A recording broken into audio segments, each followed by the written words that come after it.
الحمد لله وكفى وسلام على عباده الذين اصطفى أما بعد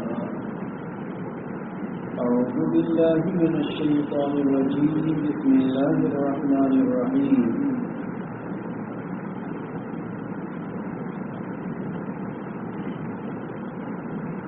يا أيها الذين آمنوا اتقوا الله حق تقاته ولا تموتن إلا وأنتم مسلمون صدق الله العظيم سبحان ربك رب العزة عما يصفون وسلام على المرسلين والحمد لله رب العالمين اللهم صل على سيدنا محمد وعلى آل سيدنا محمد وبارك وسلم.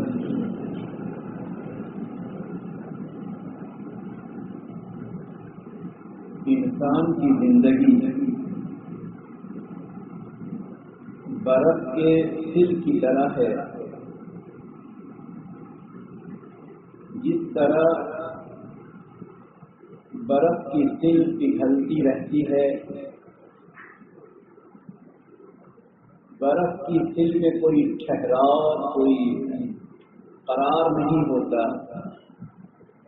اسی طرح ہر انسان کی زندگی برف کی طرح پگھلتی رہتی ہے. اور انسان کی جوانی چڑھتے سورج کی طرح ہے کہ چڑھتا سورج اپنی شان بان سے پوری دنیا کو روشنی اور گرمی پہنچاتا ہے،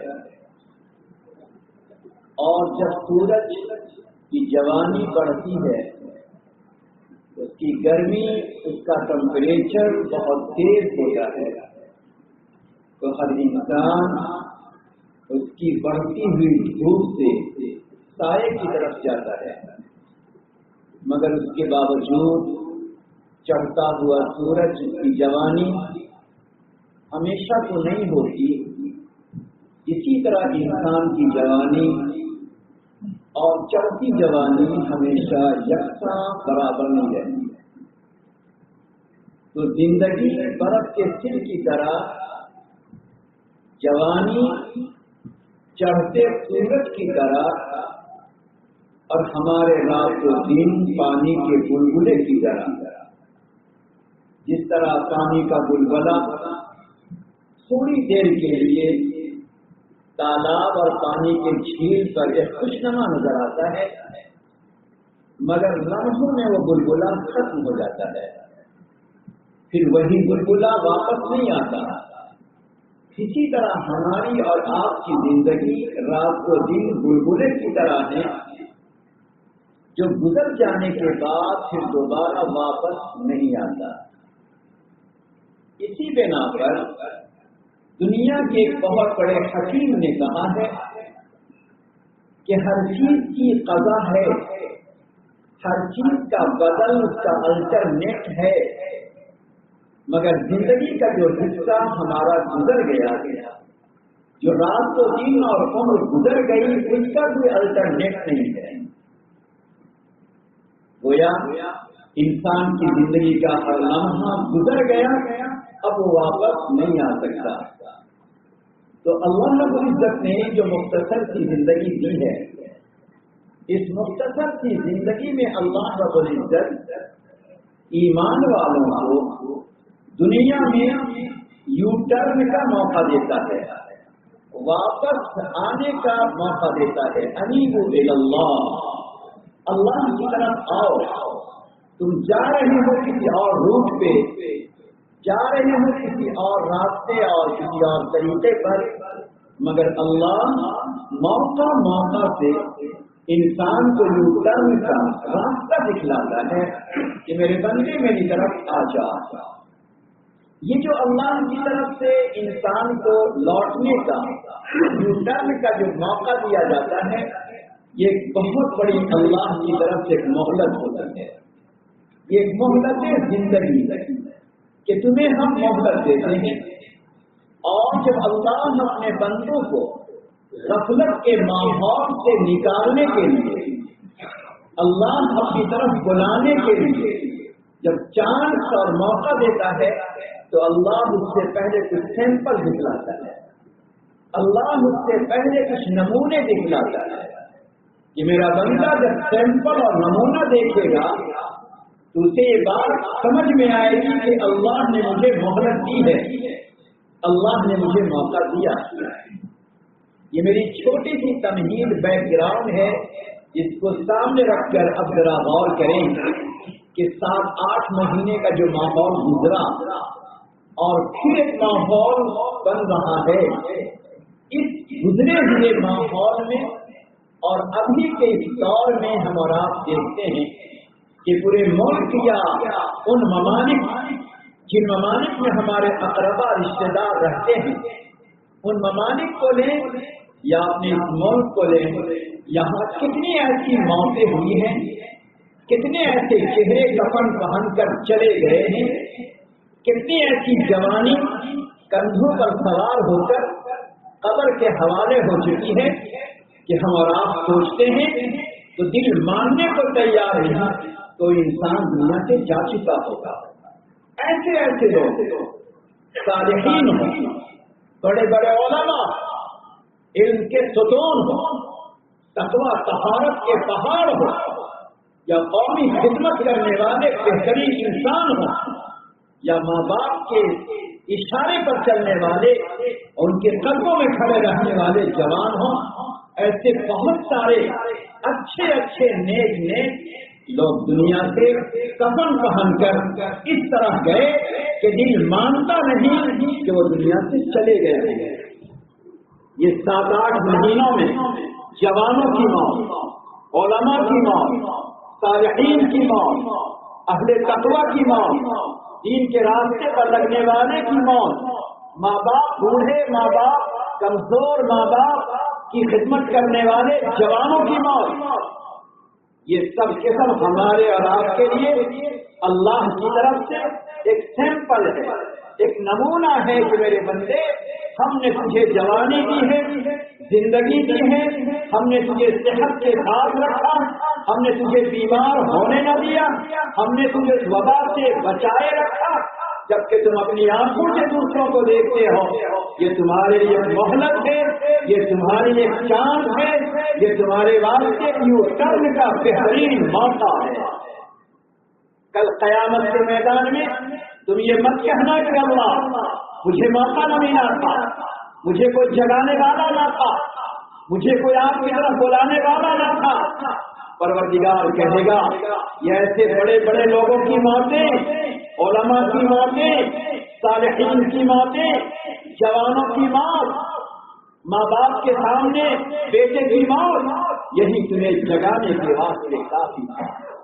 اسی بنیاد پر اللہ رب العزت نے قرآن کریم میں کافروں، منافقوں، یہود، نصارا، ان تمام کا تذکرہ قرآن کریم نے کیا ہے کہ مرنے کے بعد قیامت کے میدان میں وہ اپنے اللہ سے کہیں گے اے میرے پروردگار مجھے ایک چانس دے دے، اے اللہ مجھے ایک موقع دے دے، اے اللہ مجھے ایک مہلت دے دے تاکہ میں دنیا میں جاؤں اور جب تک دنیا میں رہوں میں آپ کا بن کے رہوں، فرما بردار بن کے رہوں، گناہوں سے بچ کر رہوں، تیرے سامنے پیشانی جھکا کے رہوں۔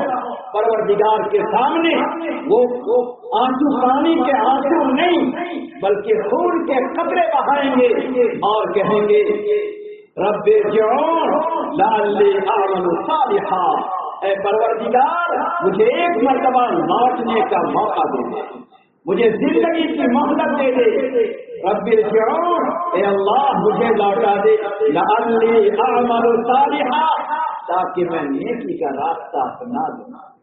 فرشتہ دھکے دے دے گا، تجھے مہلت نہیں مل سکتی، لیکن مومن کی شان کیا ہے؟ ربی ابن حسین ایک بہت بڑے انسان گزرے ہیں۔ جب جوانی ڈھلنے لگی، باپ کی سفیدی آنے لگی اور دیکھا اپنی نگاہوں سے کہ ہمارے ملک میں بہت سے لوگوں کا انتقال ہو گیا، جوان ہو کے بوڑھے ہوں، اللہ کی رحمت میں پہنچ گئے اور ہم نے اپنے ہاتھوں سے قبر کھود کر قبر میں لٹایا ہے۔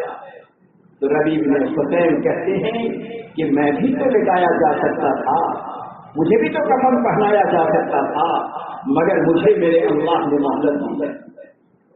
غفلت اور بے فکری، لاپرواہی سے اپنے آپ کو بچانے کے لیے یہ دنیا لاپرواہی کی ہے، یہ دنیا غفلت کی ہے، ہر طرف غفلت کے راستے اسباب ہیں، تو انسان کو کچھ نہ کچھ غفلت سے نکلنے کا راستہ اپنانا پڑے گا۔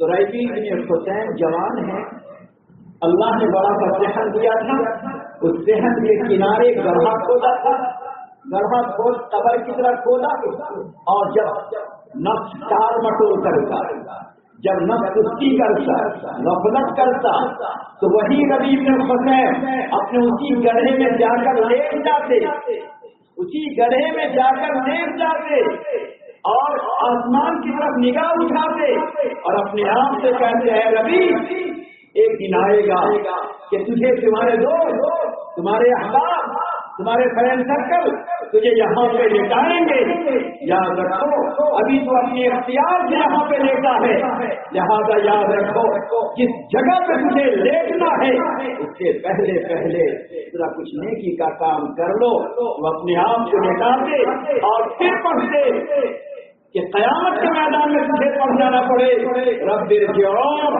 لعلی اعمل صالحا، یہ کہتے ہیں اس کے اور نیکی کے راستے کی طرف بڑھتے ہیں۔ وہ جوان جو پہلے ولی نہ تھا، وہ جوان جو پہلے کاروباری تھا، وہ جوان جو پہلے کھیتی باڑی کرتا تھا، مگر جیسے جیسے جوانی ڈھلتی ہے، زندگی خبر کی طرف جاتی ہے، اپنی خبر خود تیار کرتے ہیں۔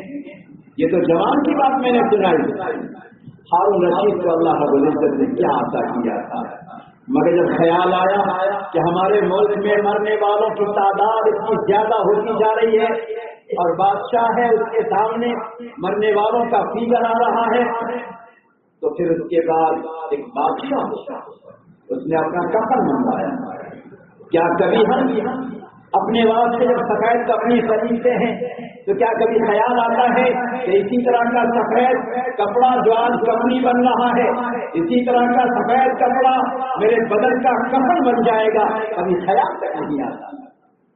کبھی ہم گھر سے بائک پہ چلتے ہیں کہ ہمیں نہانے کے لیے خوشبودار صابن لانا ہے، کبھی ہمارا دل یہ آواز دیتا ہے کہ اسی طرح کا صابن تو آج اپنے اختیار سے لگاتا ہے، مگر ایک وقت آئے گا کہ اس طرح کا صابن تیرے واسطے تیرے دوست لگائیں گے، تجھے بولنے کا کوئی حق نہ ہوگا۔ ہمیں کبھی خیال تک نہیں آتا۔ ہارون رشید اپنے سامنے کفن لائے۔ بہت عبرت کی بات ہے جوانوں کے لیے، بہت عبرت کی بات ہے بوڑھوں کے لیے، بہت عبرت کی بات ہے ہر طبقے کے لیے۔ اللہ اکبر، بادشاہ علماء کرام سے تعلق ہے، قرآن کریم کی خدمت اس نے کی ہے، مگر کفن سامنے رکھنے کے بعد ہارون رشید کی آنکھوں میں آنسو آئے۔ یہ کفن وہ کفن ہے جو کسی بادشاہ کو نہیں چھوڑا، جو کسی امیر کو نہیں چھوڑا، جو کسی نبی کو نہیں چھوڑا، جو نبی کی اولاد کو نہیں چھوڑا۔ یہ ہارون رشید کو کیسے چھوڑ سکتا ہے؟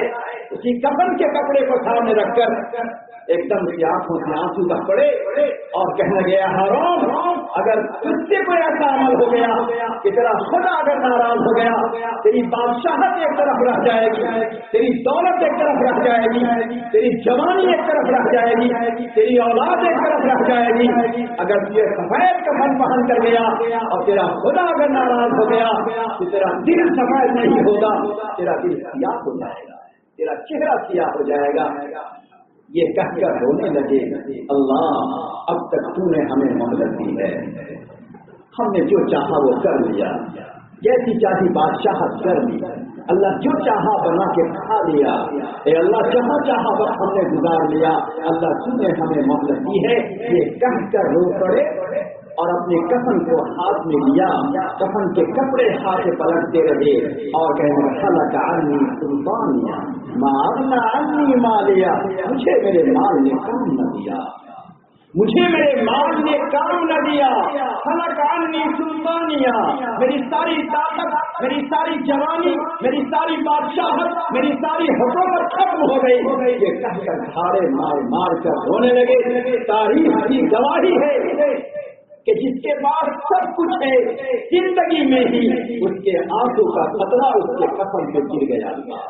اللہ اللہ، کیا وہ اللہ اس جوان کو، اس بادشاہ کو عذاب دے گا جو اپنی مہلت سمجھ کر اپنی زندگی میں اپنے کفن کو ہی اپنے آنسو کے قطرے سے دھو دیتا ہے؟ میرے دوستو، اللہ رب العزت نے ہمیں اور آپ کو مہلت عطا کی۔ یہ کوئی کہنے کی بات نہیں ہے، ہر دل میں ہر دل یہ آواز دیتا ہے، ہر دل کی آواز ہے کہ اللہ نے ہر بڑے ہر چھوٹے، ہر جوان ہر مرد ہر عورت کو اللہ تعالیٰ نے ایک زندگی کی مہلت عطا کی ہے۔ جب اللہ نے ہمیں اور آپ کو زندگی کی مہلت دی ہے تو پھر یاد رکھیے گا کہ جب مہلت ملتی ہے اور مہلت کے بعد انسان یوں ٹرن نہیں لیتا، اپنی زندگی کو نہیں بدلتا، نیکیوں کی طرف نہیں آگے آتا، اپنی پچھلی زندگی کو تھوڑا نہیں چھوڑتا، آہستہ آہستہ اللہ کی نافرمانی کو چھوڑ کر اور نیکی کی طرف نہیں آتا، سزا سنیے گا کل قیامت کے میدان میں ایسے لوگ جب آئیں گے تو اپنی انگلیاں چباتے ہوئے آئیں گے، انگلیاں چباتے ہوں گے، ان کی انگلیوں کے خون کے قطرے گرتے ہوں گے اور اس کے گوشت گرتے ہوں گے اور وہ کہتا ہوگا اے اللہ میں کیا کروں، میرے تو زندگی میری خراب ہو گئی۔ یوم یعض الظالم علی یدیہ یقول یا لیتنی لم اتخذ فلانا خلیلا۔ بڑی عجیب بات ہے میرے دوست، بڑے غور سے سنیے گا اس آیت کو۔ جن کو اللہ نے مہلت زندگی دے دی اور اپنی بری سنگت کی بنیاد پر، بری صحبت کی بنیاد پر اپنے آپ کو نہیں سنبھالا، اس کی سزا سنیے گا۔ سزا یہ ہے کہ وہ اپنی انگلیوں کو کاٹتا ہوگا، فرشتوں کے سامنے، پروردگار کے سامنے، بڑے چھوٹوں کے سامنے اپنی انگلیاں چبا چبا رہا ہوگا، اس کے انگلیوں کے خون اس کے سینے پہ گرتے ہوں گے اور کہے گا ہائے کاش، ہائے کاش، ہائے افسوس میں فلاں کی سنگت میں نہ رہا ہوتا، اپنے وقتوں کو ضائع کیا ہوا نہ ہوتا۔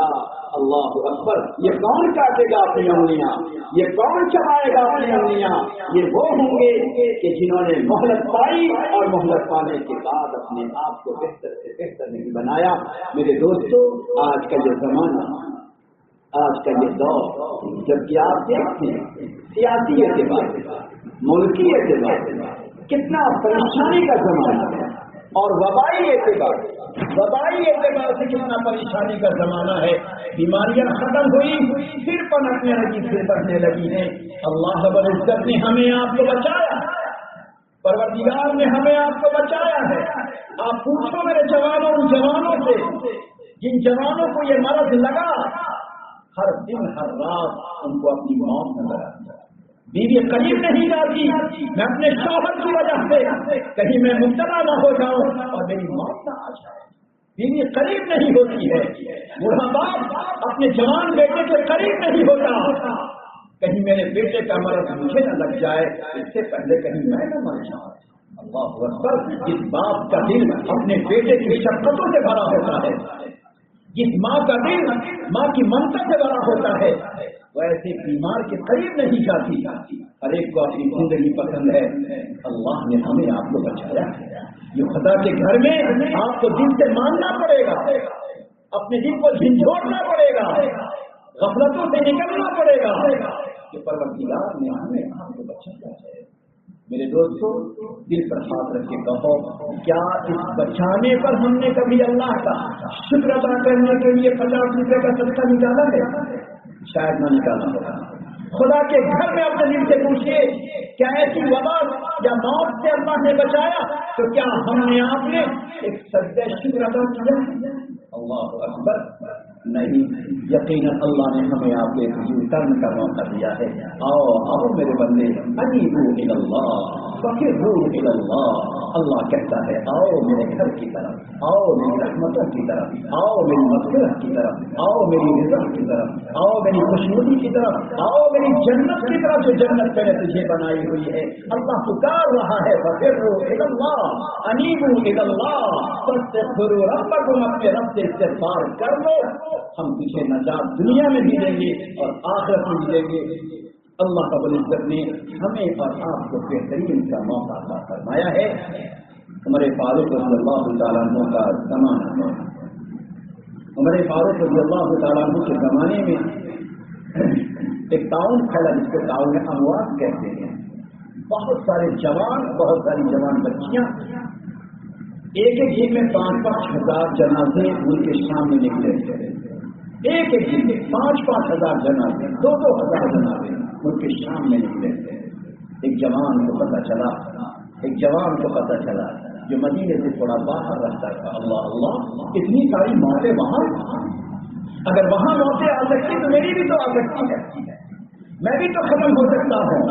دل اس کا بیدار ہوا، دل نے اس کو آواز لگائی.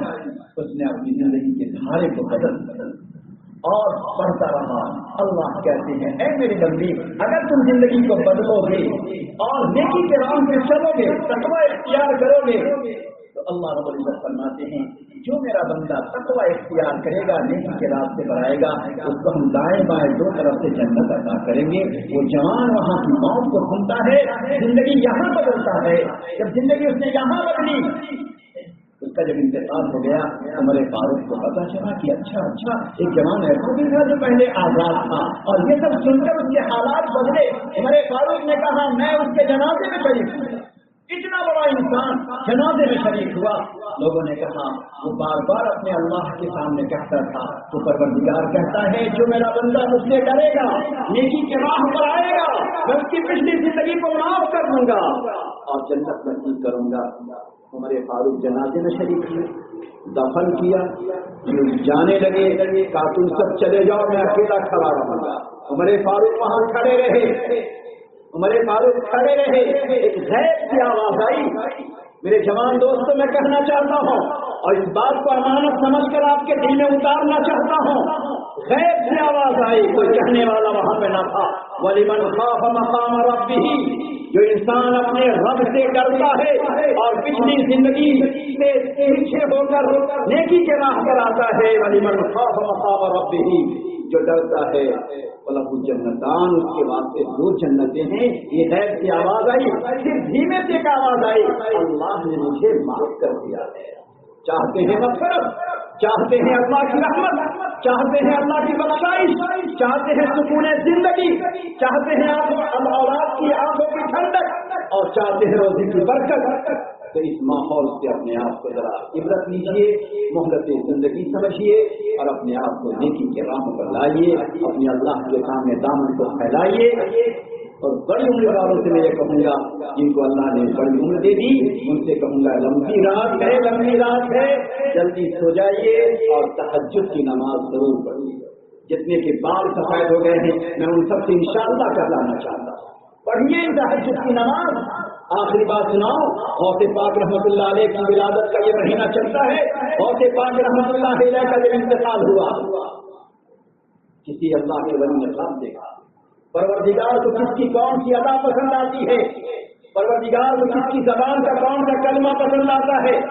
اس بنیاد پہ کبھی کسی کو حقیر نہ سمجھنا چاہیے، چاہے نمازی ہو چاہے بے نمازی ہو. پتہ نہیں کس کی کون سی ادا اللہ کو پسند آ جائے. غوث پاک رحمۃ اللہ علیہ کا انتقال ہوا. کسی نے خواب دیکھا جنت میں ہیں. پوچھا حضرت آپ کے تو بڑے کارنامے ہیں، اللہ نے آپ کو ولایت کا امام بنا دیا، لیکن یہ تو بتاؤ کہ اللہ نے کس بنیاد پر آپ کی مغفرت فرمائی. تو غوث پاک رحمۃ اللہ نے فرمایا کہ میں تو پوری زندگی بیان کرتا رہا، اللہ کی رحمتوں کو بیان کرتا رہا، سب کچھ ایک طرف رہا، مقبول رہا قبول رہا، سب کچھ ایک طرف رہا، مگر اللہ نے مجھے جو خاص بات کہی اے غوث پاک عبدالقادر جیلانی، جو صبح کے وقتوں میں تم جو 2-4 رکعتیں پڑھا کرتے تھے، وہ رکعتیں مجھے اتنی پسند آ گئی تھی کہ اسی رکعتوں پر میں نے تیری مغفرت کر دی ہے۔ غوث پاک کی مغفرت کا اعلان خود کی نماز پر ہوتا ہے۔ طے کر لیجیے کہ اتنی لمبی رات ہے تو تقریباً 5:40-45 تک وقت رہتا ہے۔ کیا وقت ہے کہ ہم سوتے رہیں؟ میں بڑے حضرات سے کہنا چاہتا ہوں، اگر آپ کا جسم نہیں اٹھتا، اگر آپ کی آنکھیں نہیں کھلتی تو اپنے آپ سے کہو یہ تہجد کا وقت ہے اور اللہ آسمان پہ آواز لگا رہا ہے، کہاں ہے میرے بندے، کہاں ہے میرے بندے؟ اللہ اکبر۔ ایک فرما بردار بیٹا دروازے کے باہر ہو اور ایک ماں ممتا بھری آواز سے پکارتی ہو، ایک باپ شفقت کی آواز سے پکارتا ہو، بیٹا کبھی پیچھے بیٹھا نہیں رہے گا۔ اگر خدمت گزار بیٹا ہے دوڑ کے چلا جائے گا ممی کے پاس، باپ کے پاس۔ کیوں؟ آواز اندر کی آ رہی ہے۔ اسی طرح مومن کی شان یہ ہے کہ پروردگار آواز لگا رہا ہے، کہاں ہے میرے بندے، کہاں ہے بیمار، آؤ شفا دیتے ہیں، کہاں ہے روزی سے پریشان، روزی دیتے ہیں، کہاں ہے گناہوں میں ڈوبے ہوئے، مغفرت دیتے ہیں۔ یہ صدا لگ رہی ہے اور پھر بھی ہم بستر پہ پڑے رہیں۔ اللہ اللہ، اب اس جوانی کے گزر جانے کے بعد، بالوں کی سفیدی کے بعد اب بستر پہ سوئے رہنا، یہ ہمارے لیے شرم کی بات ہے۔ اللہ ہمیں تہجد کی بھی توفیق عطا فرمائے اور مہلت زندگی سمجھ کر نیکی کے راہوں پر چلنے کی توفیق عطا فرمائے۔ وآخر دعوانا الحمدللہ رب العالمین۔